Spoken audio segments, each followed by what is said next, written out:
Hello student, তোমরা যারা ক্যালকাটা ইউনিভার্সিটির আন্ডারে প্রথম সেমিস্টারের ছাত্রছাত্রী আছো, তোমাদের আজকে কনস্টিটিউশনাল ভ্যালু সাবজেক্টের পরীক্ষা ছিল। আর এই যে প্রশ্নপত্রটা দেখতে পাচ্ছ তোমরা, মর্নিং শিফটের প্রশ্নপত্র। আর এখানে যে প্রশ্নগুলো এসেছে তোমরা দেখে নাও। তোমরা যারা পরবর্তী ডে শিফট এবং ইভিনিং শিফটে পরীক্ষা দেবে, তোমরা প্রশ্নপত্রটা দেখে নাও এবং যে সাজেশান দিয়েছিলাম সেই সাজেশান কতটা মিলেছে। সাজেশান 100% বেশি কমন এসেছে এবারে, তোমরা দেখে নাও। তার প্রমাণটা দেখো। প্রথম প্রশ্ন যেটা ছিল, দেখো প্রশ্নটা একটু ঘুরিয়ে দিয়েছে কিন্তু একদম সহজ প্রশ্ন। ভারতের সংবিধানের কিছু মূল বলছে, ভারতের সংবিধান কিছু মূল নীতির ভিত্তিতে গঠিত, বিবৃতিটি ব্যাখ্যা করো। ভারতের সংবিধান কিছু মূল নীতির ভিত্তিতে গঠিত। কি কি মূল নীতি সেখানে তোমাকে লিখতে হবে।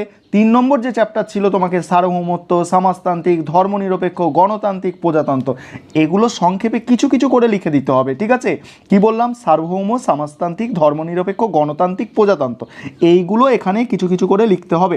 তারপরে প্রশ্নটা তো একদম সাজেশান থেকে ডাইরেক্ট প্রশ্ন এসেছিলো। এটা তো আমি ডাইরেক্ট সাজেশানে দিয়েছিলাম প্রশ্নটা, যে ভারতের সংবিধানে ধর্মনিরপেক্ষতা এবং গণতন্ত্রের ধারণা সম্পর্কে একটি নিবন্ধ লেখো। মানে ধর্মনিরপেক্ষতা এবং গণতন্ত্র আলোচনা করতে বলা হয়েছে। এটা তোমাদের আমি সাজেশানে দিয়েছিলাম, ডাইরেক্ট সাজেশান থেকে প্রশ্ন এসেছে মডিউল 1-এ।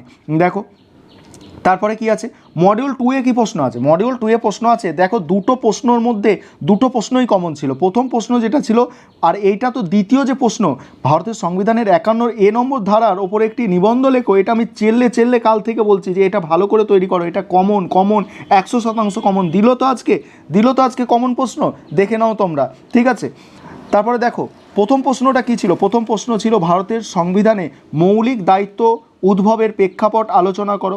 ভারতের সংবিধানে মৌলিক দায়িত্ব উদ্ভবের প্রেক্ষাপট আলোচনা করো। এ প্রসঙ্গে মৌলিক দায়িত্ব মানে কি? এখানে তোমরা মৌলিক দায়িত্ব মানে ভয় পেয়ে যাবে না, এখানে একটু ভাষাটাকে পাল্টে দিয়েছে। মৌলিক দায়িত্ব মানে হচ্ছে মৌলিক কর্তব্য। মৌলিক দায়িত্ব মানে মৌলিক কর্তব্য। তারপরে এই প্রসঙ্গে মৌলিক কর্তব্যের মূল্য বা তাৎপর্য, অর্থাৎ মৌলিক কর্তব্যের গুরুত্ব আমি করিয়েছিলাম।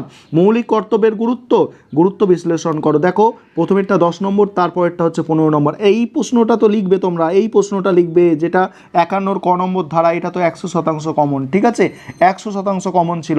তাহলে বুঝতে পারলে এটা ছিল মর্নিং শিফটের প্রশ্নপত্র। আর যারা ডে শিফটে পরীক্ষা দেবে তাদের সঙ্গে একটু শেয়ার করো, তাড়াতাড়ি একটু শেয়ার করে নাও।